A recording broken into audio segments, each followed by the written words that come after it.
My name is Blanche, and I am a member of a worldwide fellowship known as Al-Anon High. I have been a member of the Al-Anon family group since July 7th, 1964, but I have been addicted to mood-altering, mind-changing men ever since I can remember.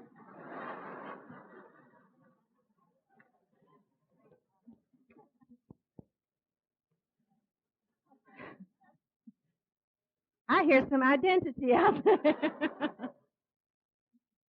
I have to remember that even after nearly 28 years, I am one person away from an obsession.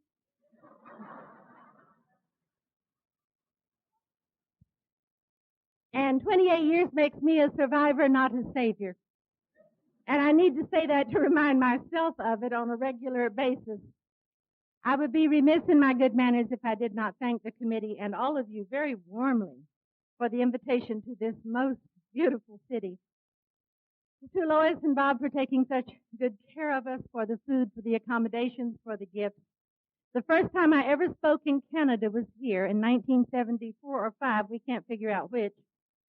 At this North Shore Roundup, it was held at a school in North Vancouver. And I have since been privileged to talk a dozen or so times around your magnificent country. And I love coming back here. If you're in on the beginning of a conference, the first few years, I don't know about all of you, but I feel a proprietary interest in it. You know, it's mine. I'm with you 1 hour, and it's my conference. And I have always loved hearing about this one and getting tapes from it. I am so pleased to be back. I'm insecure when I don't know where I am.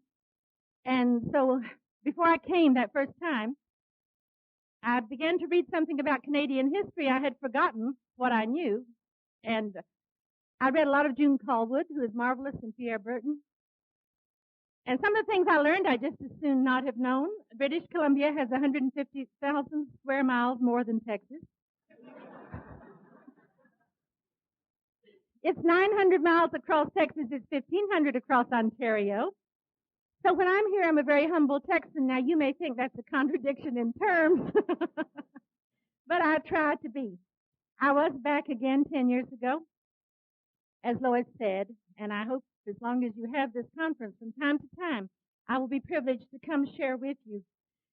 You are certainly an athletic people. We were driving around the other day, and I saw people jogging up and down these steep hills. I get my exercise sprinting through airports. When I get the urge to exercise, I usually lie down until the urge goes away. But I can admire people who are that disciplined. I have been trying for the last few years to be as open and as honest as I know how to be behind this podium. To begin with, if I'm not, you will know it.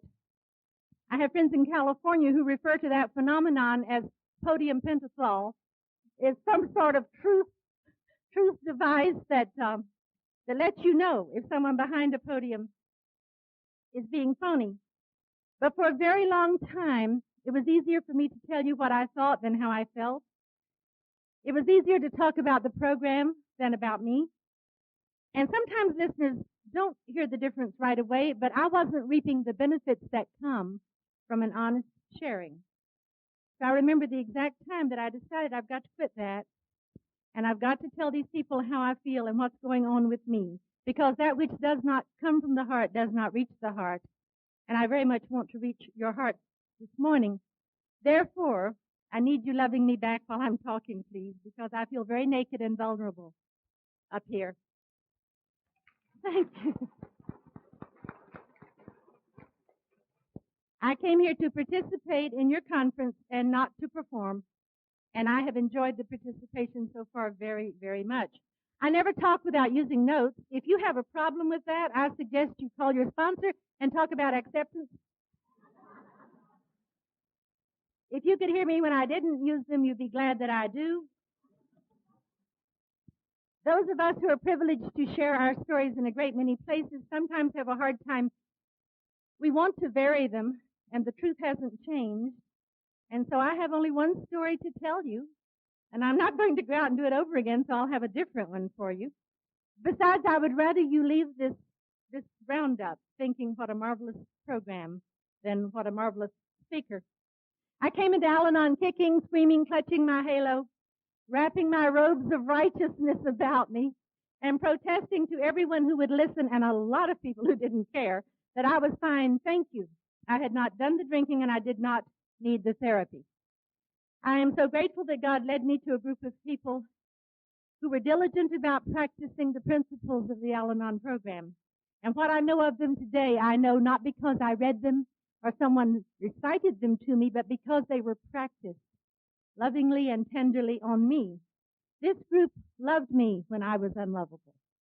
They tolerated me when my behavior was condescending and patronizing.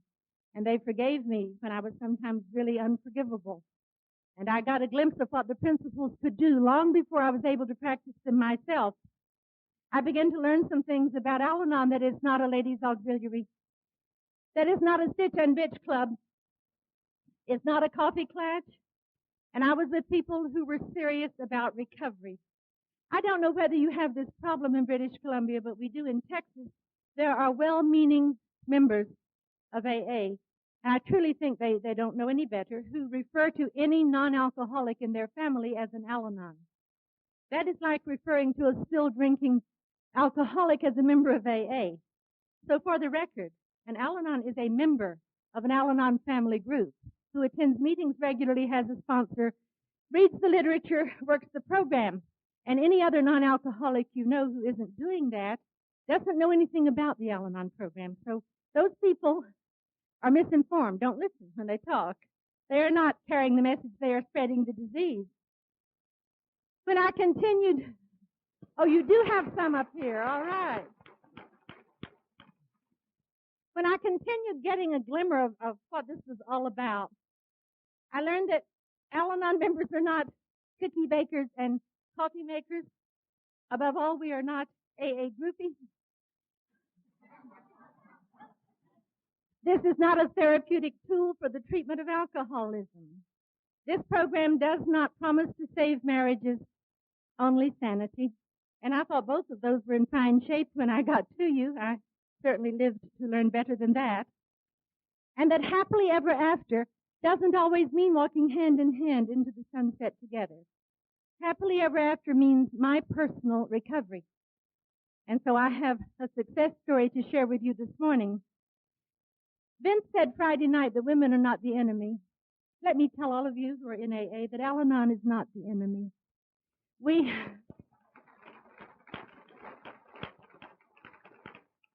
are the ones who are absolutely enchanted by your charm and your wit and your intelligence.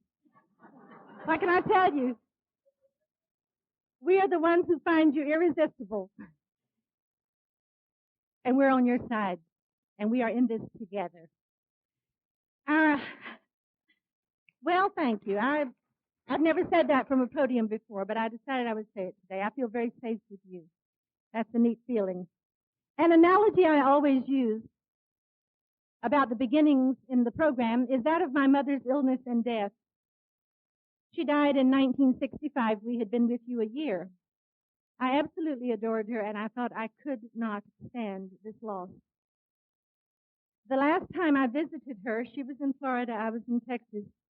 I had stepped out into the hall because I was crying, and a woman whom I've never seen before or since, I don't know how she knew who I was, beckoned me into her room, and she said, "Your mother's going to be all right."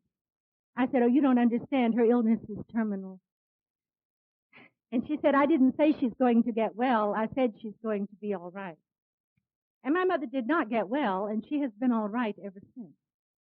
It's very much as if, when I got to you, you had said to me, "You're going to be all right." And if you had, I would have said, "Oh, you don't understand. I have a barely sober husband." And you would have said, "Oh, we didn't say you'd have a sober husband. We said you're going to be all right." Or I would have said, "I have a very fragile, shaky marriage." And you would have said, "We didn't promise you a lasting marriage. What we said was, you're going to be all right." Because somehow that's what I heard. And I have been. Better than that, I know that I will be. I believed everything you told me then, and I still do. And I have been all right. Our literature tells us specifically how to make an Al-Anon talk. I have not yet memorized it. In a year now I am going to. It says Al-Anon talks can be and too often are merely a repetition of past and present sorrows.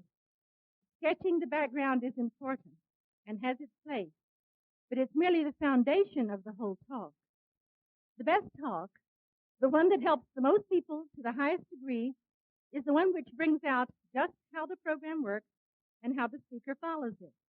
A good talk may be divided into three parts: how sick I was, how well I am, what helped me to get well. Of these three, the emphasis should be on what helped me to get well. Also, I agree with Father Martin, who says that when he's sitting out there and you're up here behind the podium, he says, "You're playing with my life. Don't tell me how sick you were without telling me how well you are." And so I hope to spend the majority of the time I have with you this morning telling you what helped me to get well. I was born on my grandmother's farm in northeast Florida in the year of our Lord. Well, I no longer say which one because I have reached the age where I not only lie about how old I am, but I forget what I said that it was. I will just tell you that I'm somewhere between Blue Lagoon and on Golden Pond. We were not tourists in Florida. My family had been there for 4 generations when I was born. Tourist was a bad word. Anytime I behaved in a way my mother considered inappropriate, she would say, "Don't act like a tourist." I'm a very good tourist when I go places now because I know how to behave. The first 10 years I lived in Jacksonville, my father was a charming and intelligent and talented and sensitive alcoholic. Unfortunately, he was also violent. I loved him very much, and I knew he loved me. I was never, thank God, sexually abused, but I was a badly battered child. It was years before I could say that from a podium. And it needs saying. It is not that uncommon in an alcoholic home, and let me say quickly that it is not always the alcoholic who does the battering. It just happened to be that way at my house. This was during the Depression, and we lived in grinding and abject poverty. I don't mean no luxuries. I mean not enough to eat, for days on end, insufficient clothing, and we lived in a very blighted area of town. Let me digress long enough to say that poverty has nothing to recommend it. It does not ennoble the human character. It is a debasing and a degrading way to live.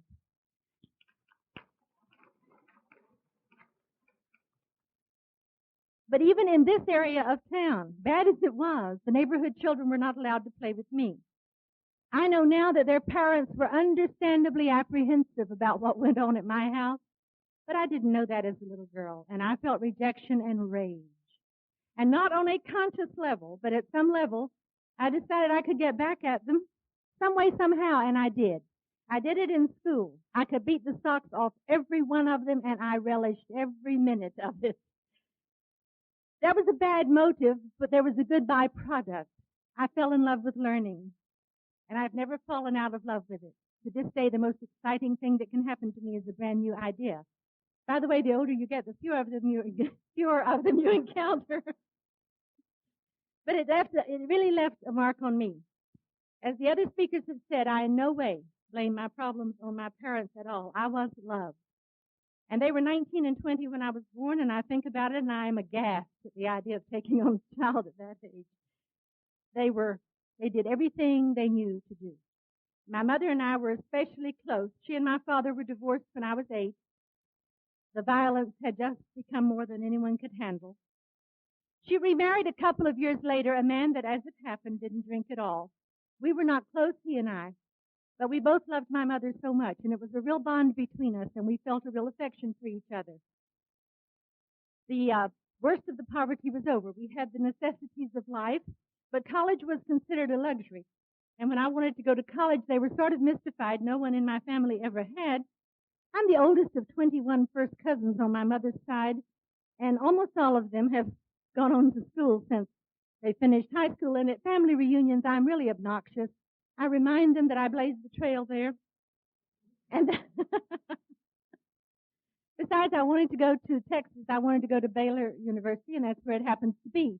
It was then and is now a very expensive private university. And I paid for it myself. I worked a year between high school and college. I worked at college. I worked in the summers. I had one loan and one scholarship. And I got through on the narrowest shoestring you have ever seen. But I loved it. I've never been happier than those 4 years.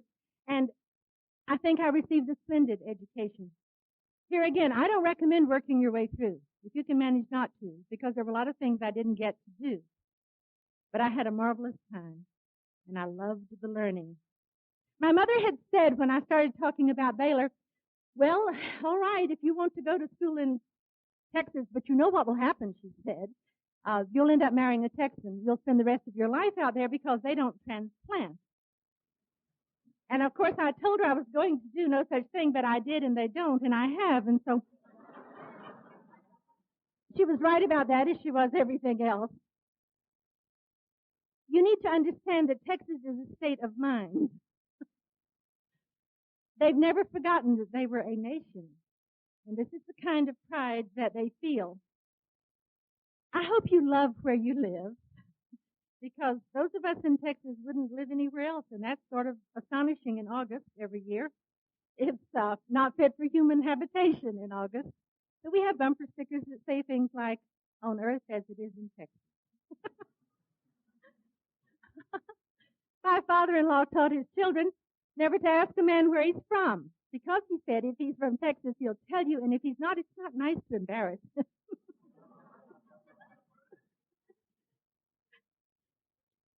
I'm a counselor in a little country school, and I have kindergarten through 12th grade. I have 400 little country kids that I work with. And in our elementary school, as in most of them in Texas, when the boys and girls in the morning pledge their allegiance to the American flag, they then turn to the Texas flag and say a pledge of allegiance to it. I used to think that was a bit much. I have decided that it's okay to feel a loyalty to your home. I know now that it was inevitable that I marry an alcoholic. If I hadn't married a Texas alcoholic, I would have married another one somewhere. But I want you to know that I tried not to. I decided the one way I could avoid the life I had seen my mother have, those early years of my life, would be not to date anyone who drank. And so I didn't. Now, at Baylor, that wasn't too hard. It's kind of a Baptist convent, you know. No one, if you drank, you were sent home, so it was just not a problem there. And I had never seen my husband, Charles, take a drink when we married. I know now, because you told me so, that it was as if he had had tuberculosis and he had not yet started hemorrhaging. You told me that drinking is only a symptom of the illness. Of course, I found an alcoholic to marry. The first man I had ever loved, my whole male orientation, was to an alcoholic. I got all my feelings of self-worth by rescuing and taking care of. And of course, I found someone who would give me an opportunity to do that on a regular basis. I learned from you that sick people marry sick people, and they rear sick children. I hope you won't let anyone tell you anything different. But he didn't drink at all when we married, and we lived in Corpus Christi for a year, in San Antonio for 4 years. If you ever go to Texas, don't miss San Antonio. It's a colorful, beautiful old city. Then we moved out on the desert in West Texas to his hometown, Odessa. My mother thought I had moved to the end of the world. She used to call it Odessa. And I never learned to love the sandstorms or the barrenness. The landscape is somewhat like that of the moon. But I love West Texas people. They are a breed apart. I have missed them in the years that I have been gone from there. They don't know there's anything they can't do, and so they do it. You know people like that? Marvelous people. I'm very grateful that that's where we found you. And that's where I had my first 18 years in the program. Because West Texans are gung-ho and enthusiastic, and they get things done. Looking back, I know that there were slogans that I lived by before you gave me some better ones. One of them was, what will people think? Did you have that one? How about don't rock the boat? I also had, it's not that bad yet. Remember that? Did you ever play Guess What I'm Mad About?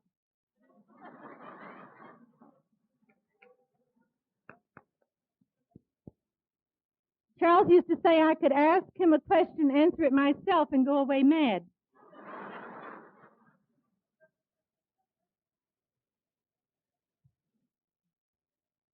I did all the wrong things during the drinking years, and I kept on doing them. They didn't work, but that did not deter me. I had a cleaning woman for many years whom I loved and appreciated, and whom I have missed. Wow. She enjoyed ironing, and everyone in Texas nearly loves football. And especially in football season, she would watch TV while she ironed, but she never caught on to instant replay. And she would say things like, maybe this time he'll catch it. And I thought, that's what I was like. It never worked, but maybe this time. And my behavior was a series of instant replays. And, it didn't, of course it didn't work. I protected this man. I rescued him and I lied for him. The drinking, we were blindsided by alcoholism. Within 5 years, he went from very casual social drinking to blackout. It was fast. I didn't know what hit him. It was the first thing I had ever run across in my life that I couldn't manage or control. And I was confused and bewildered because I didn't know there would be things over which I would be powerless.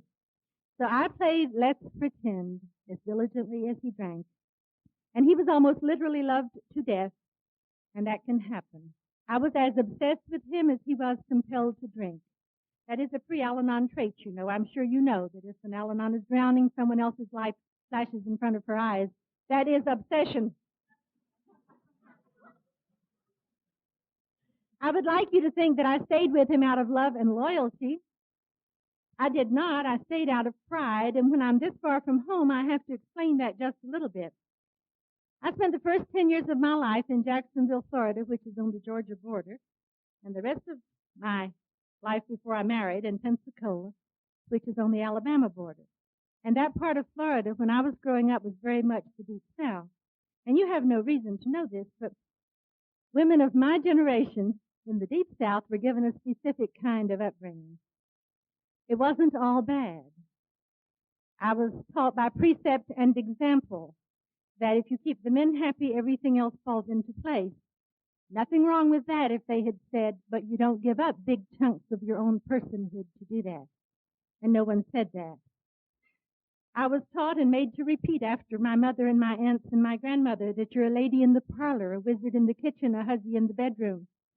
Nothing wrong with that if they had said, but it's nobody else's job on this earth to make you happy. That's up to you to see that your needs are met. And they didn't add that. I never went anywhere without a white linen handkerchief, and for a great many years, I didn't go anywhere without white gloves. I still won't wear white shoes after Labor Day or before Easter. And the term steel magnolia was drilled into me long before there was a play and a movie of the same name. And people brought up like that, my grandmother lived in a farmhouse that was made of weathered wood before weathered wood was fashionable. And she said she might be too poor to paint, but she was too proud to whitewash. That kind of pride. We had cloth napkins at our house that were patched. That kind of pride. And so one did not air one's dirty linen in public. And if you lived with a man, you didn't criticize him to other people. So, of course, I didn't tell anybody about this problem, and my solution was to try harder. I always think of the Charlie Brown cartoon. Charlie Brown is teaching his little sister, Sally, long division. And she is saying, how many times will 24 go into 12? He says, 24 won't go into 12. And she says, it will if you push. That was my thinking. And I got into Al-Anon, and I was told that we don't try to force solutions, but that drive to fix it is in every cell of our being. I'm afraid I wasn't very tolerant of alcoholics. I remembered the pain and the grief at the hands of my father, whom I had loved very much nonetheless. But I didn't understand people who messed up their lives. I had a very inauspicious beginning, okay? And I had attended an expensive university and paid for it myself. I had married the man I wanted. He was handsome and brilliant and could be charming. I had the children I wanted when I wanted them. I had a career at which I was a success and which I loved. And I had no tolerance for nor understanding of people who messed up their lives.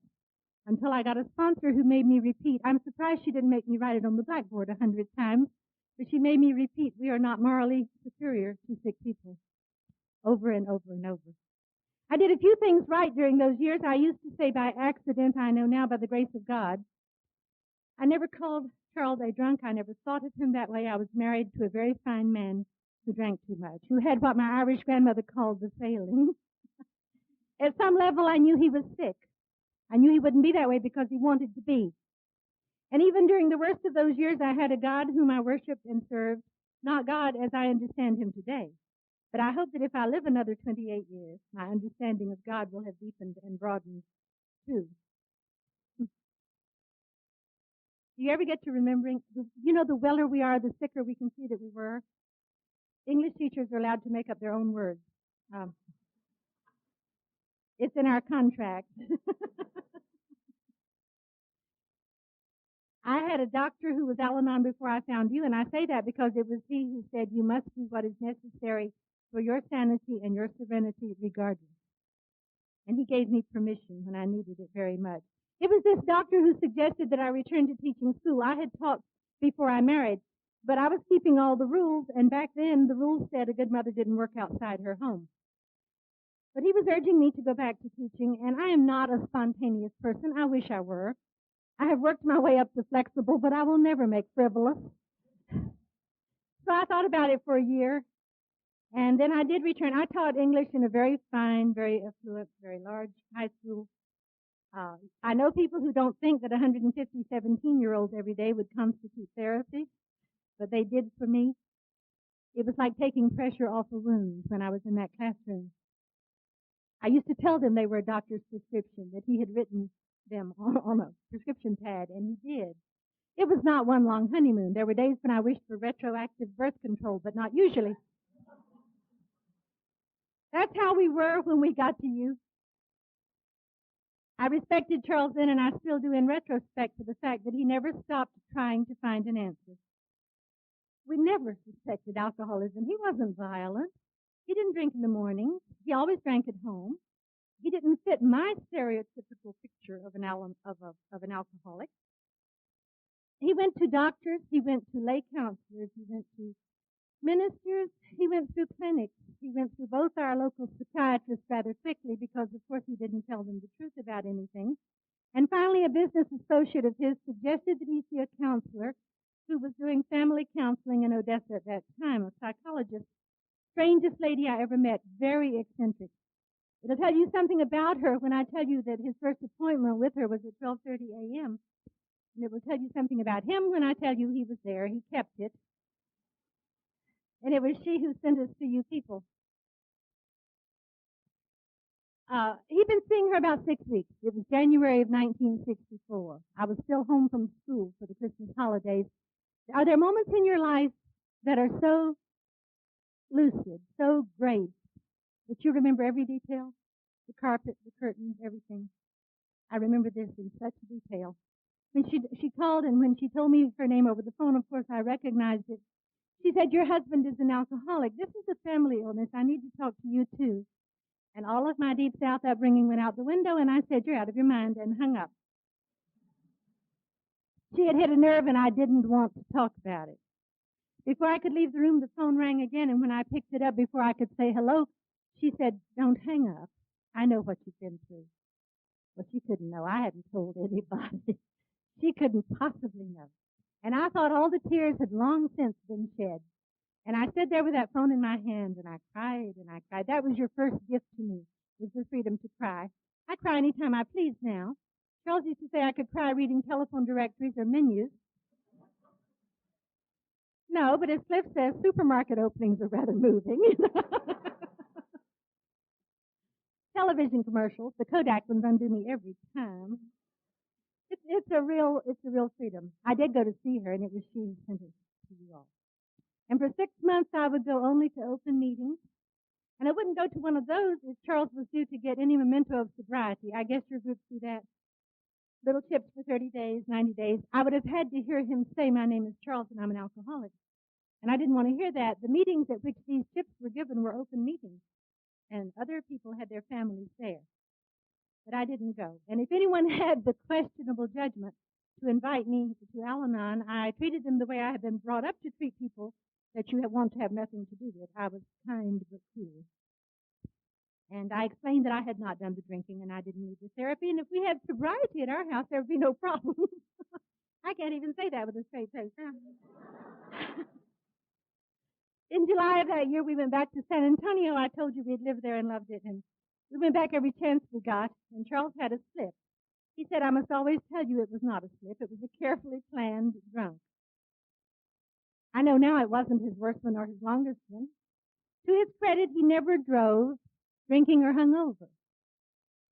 So 3 days later, I'm driving us back to West Texas, and he says to me, I'll have to tell my AA group about this. I'm due to get a 6-month chip next week. And in my appalling ignorance, I said, I won't tell anybody. And I have to tell you that to say this is what got my attention. He explained to me that wasn't the name of the game. And I decided that I was going to go down there and take a look at those people. We had been married at that time for 14 years, and this man had never once said to me, I'm sorry, I was wrong, I made a mistake. And he was, in essence, going to say that to these people that he'd known 6 months. And I was angry. So I went to take another look at them, and it was at this point that someone invited me to attend Al-Anon, and I heard her invitation. I used to say, I don't know why I could hear her when I hadn't heard anyone else for 6 months. Well, I have done 3, I think, very thorough and comprehensive 4th and 5th steps in these almost 3 decades, and God revealed to me with the very first one more about myself than I was interested in knowing. And one of the things he revealed to me was why I could hear her, and rigorous honesty requires that I tell you, and I hate to, but this was the woman I considered as good as I was. It takes what it takes, okay? She had everything I considered important. She had money and looks and brains and breeding and prestige and status. She still has everything I consider important, but it's certainly a different list this morning. You see, I have to tell you that I married considerably above myself. Charles used to say I shouldn't say that. I don't know any other way to say it. I married a family that had a great deal of money and still had enormous prestige, and there was nobody not allowed to play with me anymore.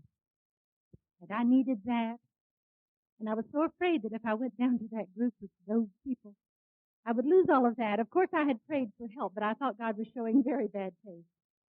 This wasn't at all what I had in mind. So I began attending Al-Anon. We have a pamphlet in our literature entitled Living with Sobriety, and in it says, while sobriety can be a welcome miracle, it does not guarantee happiness. And I believe I'm quoting Bill Wilson accurately. He said, we consider that man unthinking who says that sobriety is enough. It is essential, but it is not enough. And Charles and I had a very stormy and difficult sobriety. He was stark, raving sober. He was very much aware of all of my defects of character. He was no longer held back by guilt from mentioning them loudly and clearly and frequently. I found out that when the alcohol is gone, the ism remains. And it was this from which he was trying to recover, as I tried to recover from my own illness. The overlay of fantasy was so hard for me to give up. You know, the insistence that we were a normal family and that there was nothing wrong. I was in pretty bad shape. I got to you so emotionally frozen.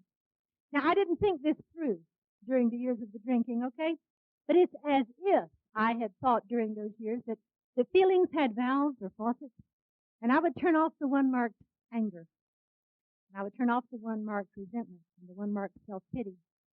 Because you cannot watch someone you love with every cell of your being killing himself and be helpless to do anything about it. You can't live with pain like that. So you find a way to turn it off. What I didn't know until I got to you was that there is one valve, and it's marked feelings. So I got to you emotionally frozen. And living where you do, you know that when that which has been frozen begins to thaw, there is a great deal of pain. And for several years, whenever I hurt in a new place, it was some frozen pocket that still had not thawed yet. I came in behind thick defensive walls. They take different shapes and forms, by the way. Some people in our group said that when the alcoholic was drinking, they didn't answer the door of the phone and they pulled the shades down and they hid. I joined everything in town and ran most of them. And when I was with you 2 weeks and you had not asked me to be president, I thought you obviously didn't know who I was. That was my defense, and if I don't watch it, even today, I use busyness as a narcotic. It's so easy for me to get back into that.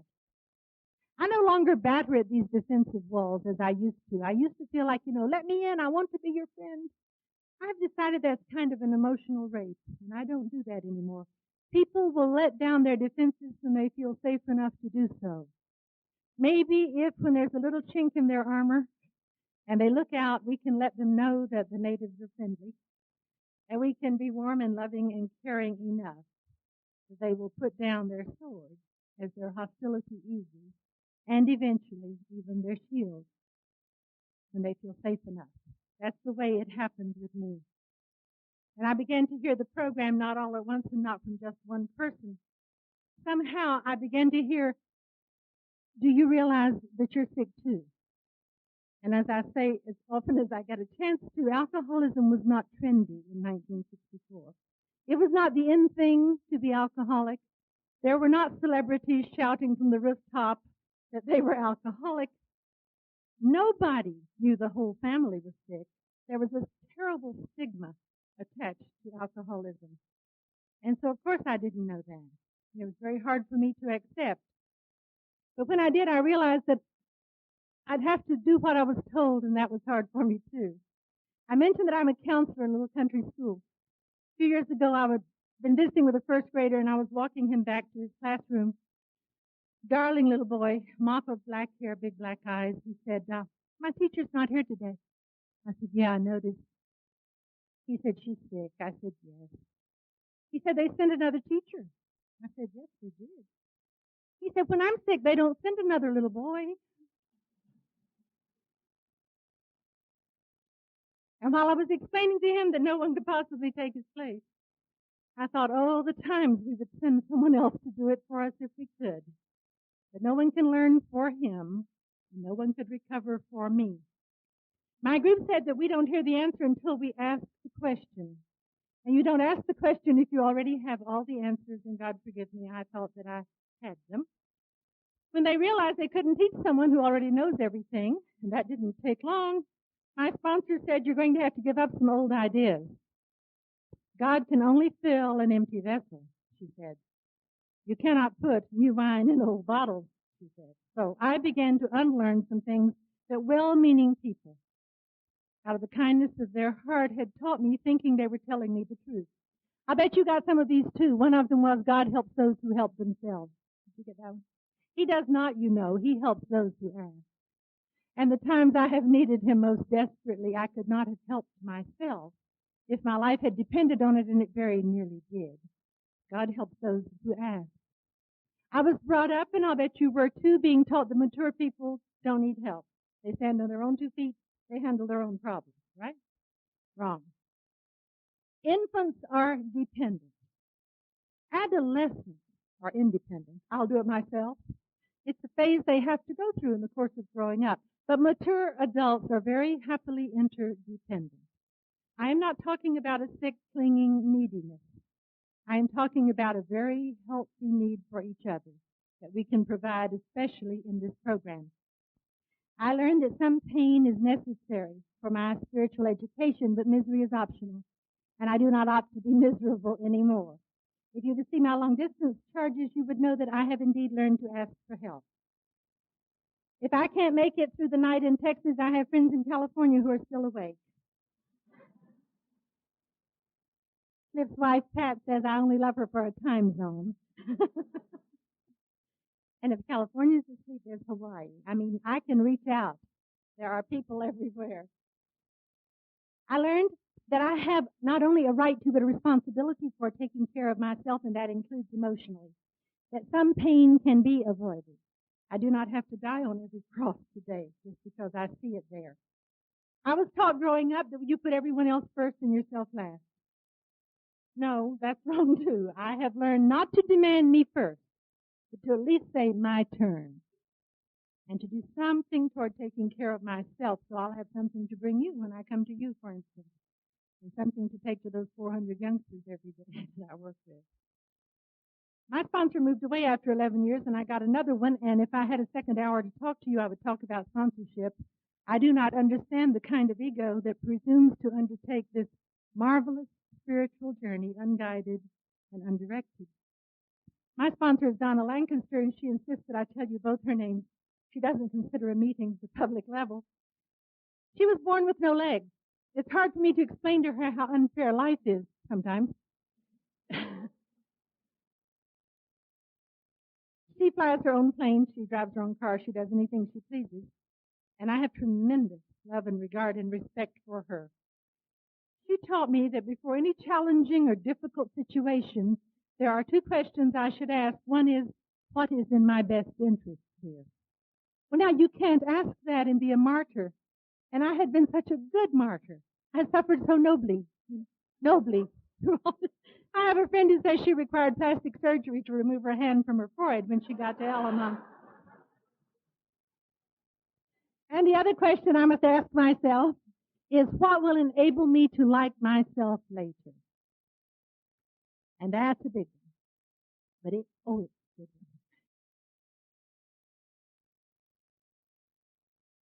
Works. It got me through a very painful divorce some years ago. I would not change one word I said or one thing I did during that divorce. Well, that's a neat feeling, and I owe that to you. I was brought up being told what you don't know won't hurt you. What I didn't know nearly destroyed 4 people. What you don't know can kill you. And so time and time again I had to unlearn in order to learn what you had to teach me. And I fell in love with the program, and I got greedy for it. I didn't want a spiritual Band-Aid, you know. I didn't want to settle for crumbs when the banquet was spread. I wanted everything I could get, and I am attracted to people who are greedy for the program. The principles, and there are hundreds of them, and I have time to mention only a few. But the basic one in Al-Anon, of course, is detachment and release.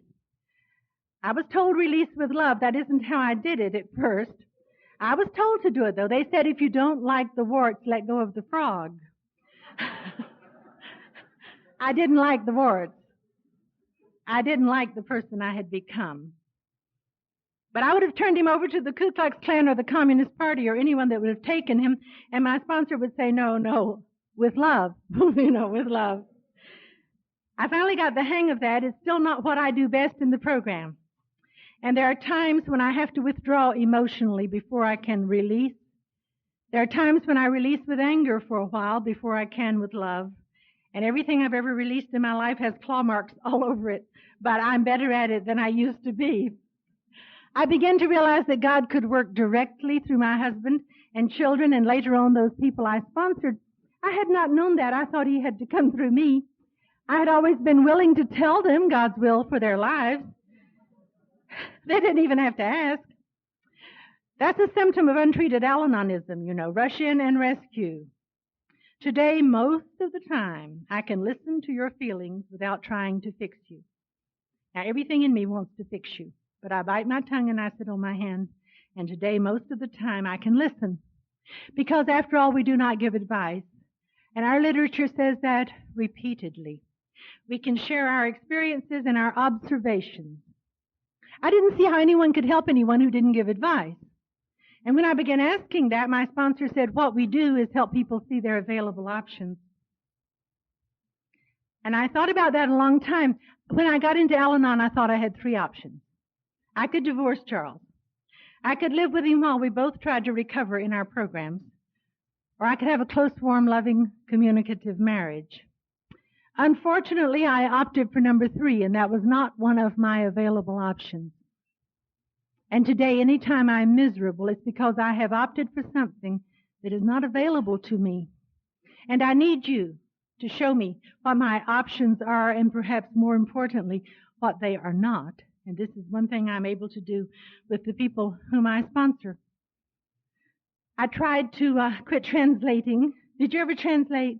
Now, honey, what your daddy meant was... Sure. I will have to take a few minutes regardless, and tell you about kids in the program. Our children, our son and our daughter, were in Alateen for 10 years each. They went in when we had a preteen group, and our son stayed. We had a post-teen group for a long time in Texas. I could see how much their father's drinking had damaged them, and I would tell you if you gave me half a chance. But my group made me look at how I had harmed them, and I thought I could not stand it. I would have died for them in a minute, as you would for your children. I would never knowingly have hurt them. Of course, I damaged them by anger. They were programmed the first 10 years of their lives by an enraged mother. But I think the worst harm I did them was by denial. My children are bright, as yours are, and intuitive. And they knew something was badly wrong in our house. But when they asked this woman to whom they should have been able to turn for the truth under any circumstances, I said to them, "Oh, darling, everything's all right. No, there's nothing wrong." Now, I submit to you that if you grow up being told that what you are seeing and feeling and sensing is wrong, then you grow up doubting your judgment, doubting your reason. Or as my grown-up daughter says today, assuming that people who love you will lie to you. And that's part of being loved. I have some wonderful stories about the kids being in the program too, but I really will have to save them for another time. I learned from you that I had a choice. I could respond rather than react. I did not know that. If Charles got angry, I got angry. If he got depressed, I got depressed. I thought this meant we were close. I did not know about emotional slavery. It's as if I waked up in the morning and said to him, "Good morning, how do I feel today?" It was entirely up to him. And my group said, "Hey, you can take your sails out of his wind. And neither he nor anyone else will determine the direction in which you go. That's up to you." They said you can choose your response. It need never depend on the actions or behavior of other people. Slowly, I began to take the risk of being the person I am. You'll pay a high emotional price for that. It cost me a marriage. It may not cost you that much. But I think you pay a higher emotional price trying to be something you're not. It's easy. It was easy for me to say, well, it's only with him that I am not who I really am. I mean, most of the time I am. And a marvelous AA from St. Paul, Minnesota, Bob B., said to me one time on the beach in Georgia when we were both talking at the same time at a convention, he said, "That's like a sock in the wash. It will color every other part of your life. No, you cannot be phony in one part and think that you're getting by with it." So the price is high, but pretending costs more. And I had to quit pretending. You had told me to look at the source, and the source was God, and only He could provide things that I looked to other people for. For instance, only God can give us unconditional love, total acceptance. Other people can almost not do that. And you said that it was not anyone's assignment on this earth to make me happy, but mine. You told me that I did not acquire squatter's rights on someone's life because I married it or gave birth to it. That was a real freedom for my family. That was a great gift that you gave to them. Hey, listen, I didn't learn this all at once, and I still don't have it all. I learned it slowly and painfully, incident by incident, through blood, sweat, and tears, one day at a time. And there are still days when I think, what program? God who? And when that happens, I call one of you, and you will tell me what program and God who, usually in the words I gave to you. I hate that. Don't do that to me. Don't say, "Well, as you've told me." But I take great comfort in some of the truths of this program that are not stressed as often as I wish they were. One is that, of course, we do not have to be perfect. Practice makes progress. And the marvelous truth that recovery is progressive too. The more we have, the more we can get. I gave myself permission to have relapses. I might as well. I have them. One serious relapse since I was last with you, I'll tell you about. I was in Dallas visiting my son. It was a bright, sunshiny day, but I have had 3 kinds of arthritis since childhood, and I have a knee that buckled and gave way, and I fell down the stairs outside his condo. It was a very bad fall. I was unconscious. He called the paramedics who came and took me to the emergency room of a hospital. I don't remember any of that. I was coming to as they lifted me from the stretcher in the ambulance to the gurney in the emergency room. I came to in time to hear the nurse saying, "Now just lay back and take deep breaths." And coming out of total oblivion, I said, "That's lie back. I will lie back and take deep breaths."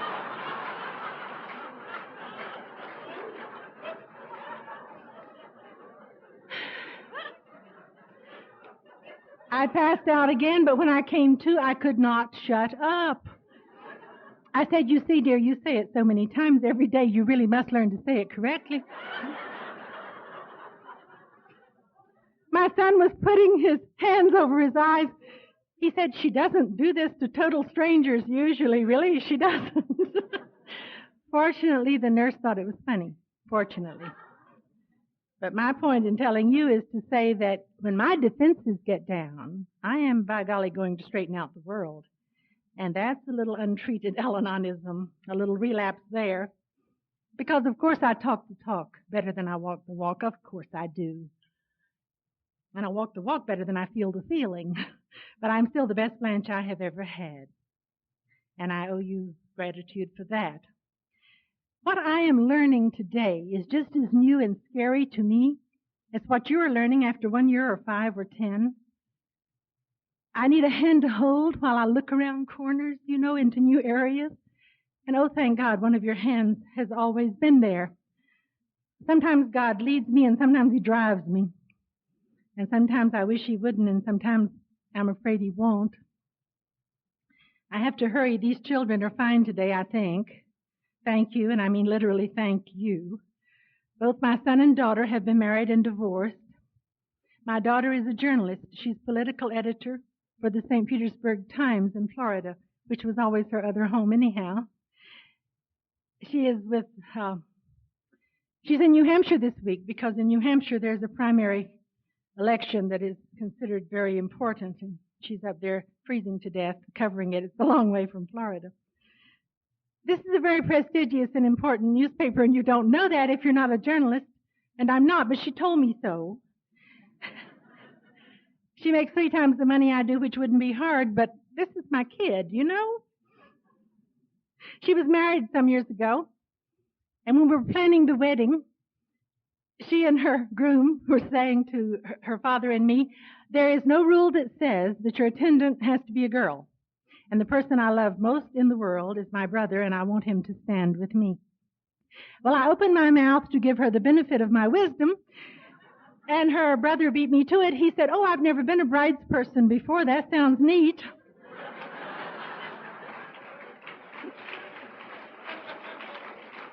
Okay, it's all your fault.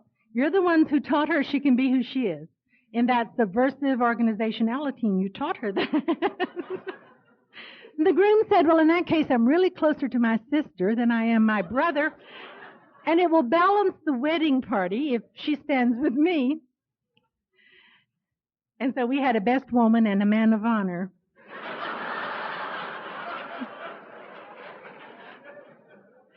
It worked fine. I sat there crying, as the mother of the bride is allowed to do, thinking sobriety made this possible.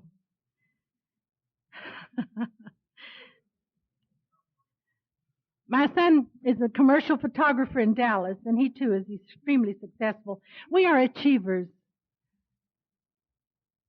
We don't do intimate relationships too well, but we are achievers. And we get things done. He has won 2 Clios, which is the highest award you can win in advertising. He was the first photographer outside an agency, freelance on his own, to win one outside of New York or another country, so the Dallas papers and trade journals made a big deal of it. And do you know they never once after his name put a comma and said the son of?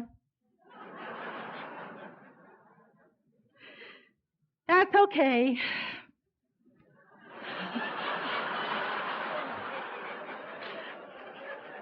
I know where his talent comes from, and it's not his parents. I'd had many years by then for your telling me the source, and that the rest of us are channels. We date the people that we meet, and he meets models. For a long time, when I left Texas to go talk somewhere, I'd have several hours at the Dallas airport. If you leave Texas, you go to Dallas first. We say when you die before you go to heaven or hell, you'll go to Dallas first, and they will route you accordingly. And this was before he got so important I had to go through secretaries to get to him, and he would come out sometimes and visit with me. And he always had one of these gorgeous young women on his arm, They all weigh 36 pounds and have legs up to their armpits. But I would tell him if I wanted to feel dowdy, I could stay home and iron, Oh, my. They have not had to do any drugs or drinking. I have reared two quintessential caretakers. My daughter says if you put her down in a room of 1,000 men all dressed just alike and there is one dysfunctional one, she will find him. Why not? Her mother always did, you know. They've never even had a cavity. I tell them they should tell the dentist that was excellent parenting. The dentist seems to think it was because we have a lot of fluoride in West Texas water. They've never had a traffic ticket. I sometimes wish they drank. I'd know more to do for them if they did, you know. They have all the problems that people have who grew up around alcoholism. You taught me that in any relationship, parent, child, lovers, friends, husband, wife, there are ebbs and flows. And I no longer panic when the ebb hits. But my relationship with my son has been at a real ebb for 3.5 years. And this is extremely painful for me. If you run out of anything to pray about, I would appreciate your praying about that. Please don't hear this as bad news. Charles and I lost our marriage for a variety of reasons that it would not be at all appropriate for me to go into behind a podium, but we tried to revive it. And it was like giving artificial respiration to a corpse. There was nothing we could do. Because people who love us always ask. I always say, no, he didn't leave me for another woman. No, I didn't throw him out for another man. No, he didn't resume drinking. He would have had 24 years of sobriety in July of 1988, but he died in April of that year. I was astonished at the intensity of my grief because we had been apart for several years by then. It was painful beyond anything I had thought it might be. But back to the divorce, our recovery had taken us down different roads and in different directions. And for reasons that I don't understand, something toxic seemed to happen when we tried to relate to each other that didn't happen when we related to other people. And we could not gain any further recovery in the framework of a marriage that was damaged beyond repair, that was sick beyond healing. You had told me that marriages made in sickness do not always survive health. And I had not wanted to believe it, but I know today it's true. It was not a lack of love. But if you haven't lived this long and haven't learned, if you have lived this long and you haven't yet learned that love is not enough, you haven't been paying attention. We released each other with dignity and respect. We really did. But after a long marriage, divorce is like an amputation. I will always regret not the divorce, but the necessity for it. Does that make sense? As I would have regretted the necessity for an amputation. It might save my life, but the agony was intense. You told me that when suffering hits, I have no right to back God into a corner and shake my finger in his face and say, why me? After all, why not me? But you told me instead I was supposed to say, what am I supposed to understand? So I have been asking that. And not all the answers are in, but I have understood quite a few things as a result of this. One was that God and I are enough. And for a woman of my generation, this is a biggie. I understand that I'm a whole person without a man. And okay.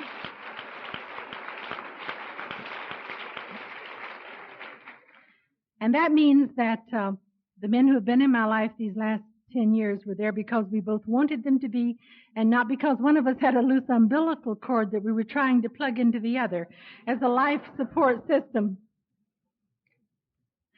People who love learning go back to school at times of stress, and so the year after my divorce, I began to look for a graduate school. I found the longest, hardest master's program you can imagine at the University of Texas in Austin. I wanted to get a degree in psychology, in counseling psychology, so that I could do a little different job in the schools. I love teaching English, but I thought listen, a good teacher does a lot of counseling. I thought I ought to get a piece of paper that said I could, you know.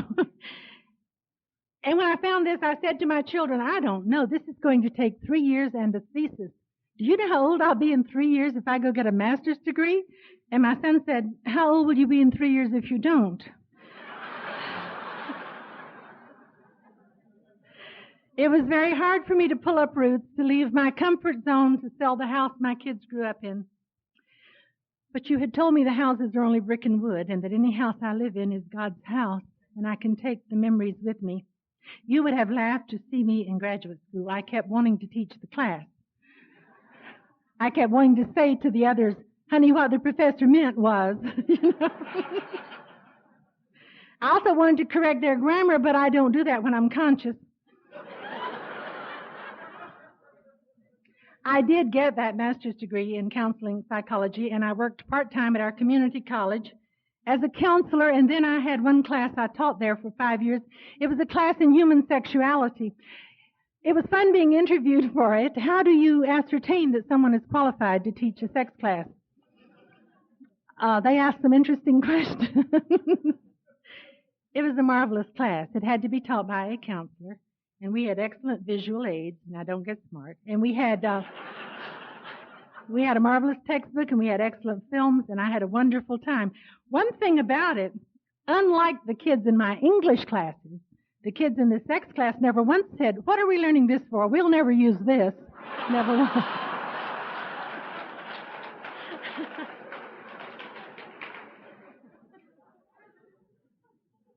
And so my life became full and happy.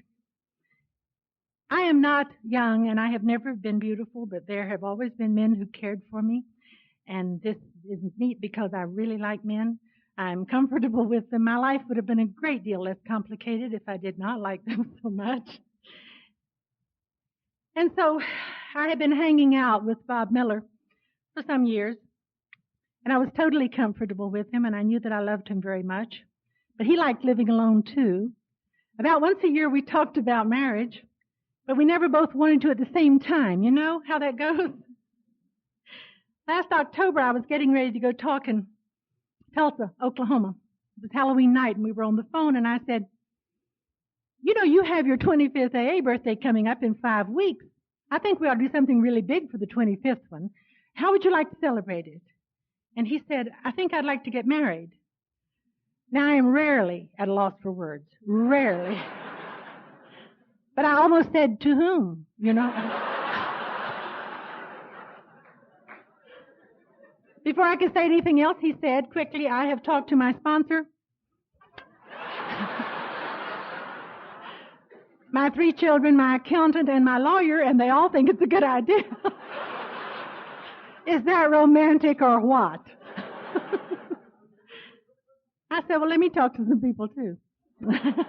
I went on to Tulsa. My sponsor, Donna, was there. And there are people that I called and talked to. And I went back home and I said, hey, let's do this. Sounds like a great idea. We've decided that people who are already happy make the best husbands and wives. We had a small, warm, wonderful wedding. I grew up Southern Baptist. I no longer have a church and a minister. He's an ardent Episcopalian that he does, so we were married in his church. Pat and Cliff came out from California to make sure it was legal. I'm not sure it would have been without them. You should have seen this Southern Baptist going through those complicated Episcopal rituals. I was clumsy and awkward and inept, but somehow we got it done. And of course, most of the people there, well, except for his employees and my school friends, were people in the program.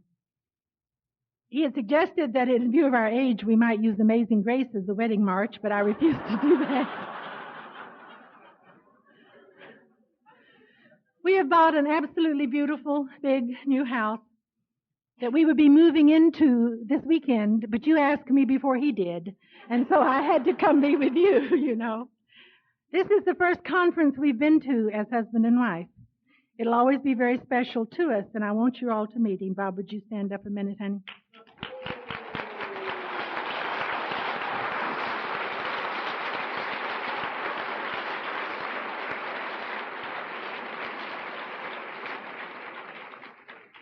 My daughter was my attendant. She says she can't believe I married an Episcopalian Rotarian. I mean, you know how journalists are. My son couldn't bring himself to come, but he sent us each a letter wishing us well, and that was the breakthrough. That was the first communication in 3.5 years. Change is very hard for me. I'm sure it's not for you, of course, but it is hard for me. I had that graphically brought home to me the first week I was working as a counselor in this little country school. First week. Well, let me back up. In graduate school, I got a great deal of affirmation and approval, but of course I got a couple of suggestions, and you know those are the ones I remember, don't you? Rather than the nice things. One of them was that I'm not good at body language. I am so verbally oriented that you have to say to me, Blanche, read my lips. I am depressed. Then I'll know you are. And by the way, I was told to watch television with the sound off to work on that. But the other one was that I tend to mix teaching and counseling, and they are two entirely different things. And I found that out the first week on my new job. A mother of a first grader called, darling little boy. She said, he's having trouble on the bus. Will you see what's going on? So I called him into my office, and we were chatting, and I said, what's the matter on the bus? Well, he said, those kids pester me. I said, what do you do when they pester you? Well, I don't use bad words. I said, I'm certainly glad to hear it. What do you do? He reached over and got my tablet. Tongue between the teeth. Very laboriously he printed HSIT. He said, I wrote that down. I said, then what? Well, I showed it to them. I said, yes. And he said, well, they couldn't read it. Well, now, once an English teacher, I was like a fire horse hearing the bell. I said, darling, you didn't spell it right. Here, let me show you. This is...